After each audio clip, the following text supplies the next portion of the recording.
আসসালামু আলাইকুম রহমতুল্লাহি ওয়া বারাকাতুহু। চলে আসছি নতুন একটা রেসিপি নিয়ে আপনাদের মাঝে। আজকে গরুর মাংস রান্না করে দেখাবো। তার পরিমাণটা হলো আমি এখন এখানে 1 কাপ পরিমাণ তেল দিয়ে দিচ্ছি আর 1 কাপ পরিমাণ পেঁয়াজ দিয়ে দিচ্ছি। পেঁয়াজটাকে হালকা পরিমাণ লাল করে নিচ্ছি। আমি গরুর মাংস রান্না করব এখানে 4 কেজি পরিমাণ, সেই জন্য আমি কিছু আলু নিয়েছি। অনেকে আলু খেতে পছন্দ করে, তো সেই জন্য আমি আলুটা দিয়ে নিচ্ছি। এই যে এখানে 3 কেজি পরিমাণ আমি গরুর মাংস পরিষ্কার করে ধুয়ে ফ্রেশ করে নিয়েছি। ফিরে আসছি মূল বাকি রেসিপি। আসলে আমার মেন প্রবলেমটা হলো আমার এখানে কোনো ছবি করার কোনো স্ট্যান্ড নাই, সেই জন্য আমি এভাবে ফোন ধরে ক্যামেরা করতেছি। প্লিজ কে কোথায় থেকে দেখছেন আমার রান্নার রেসিপিটা লাইক কমেন্ট করে শেয়ার করবেন বেশি বেশি করে। এই যে আমার মশলাটা দেওয়া হয়ে গেছে, মশলাটা আমি কষাচ্ছি। ফিরে আসছি 5 মিনিট। এই যে আমার মশলাটা কষানো হয়ে গেছে, এখন আমি গরুর মাংসগুলো এক এক করে অ্যাড করে দিচ্ছি। আসলে আমি অতটা এক্সপার্ট না, যেহেতু লাকড়ির চুলায় রান্না, আমি বাসাতে তো গ্যাসে রান্না করি। তারপরও চেষ্টা করতেছি। মার বাড়িতে আসছি, মা বাবার বাড়িতে আমার ভাবি লাড়া দিচ্ছে আর আমি মাংস দিচ্ছি।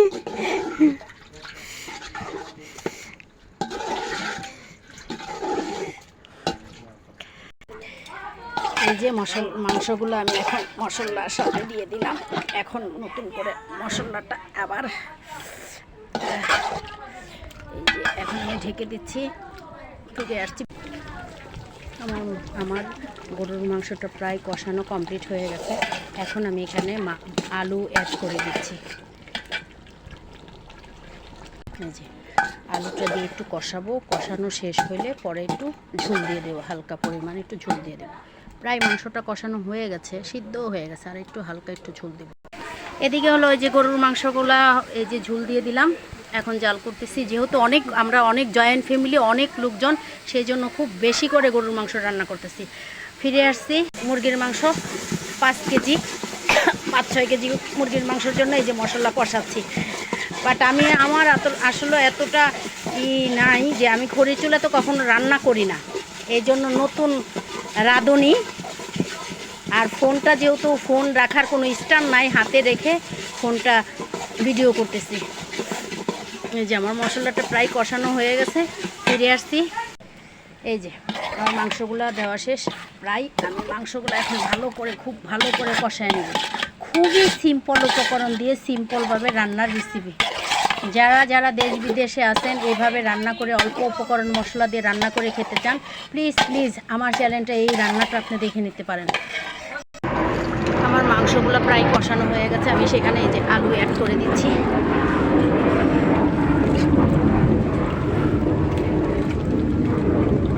যেহেতু পরিবারের লোকজন অনেক বেশি, কিছুটা আলু না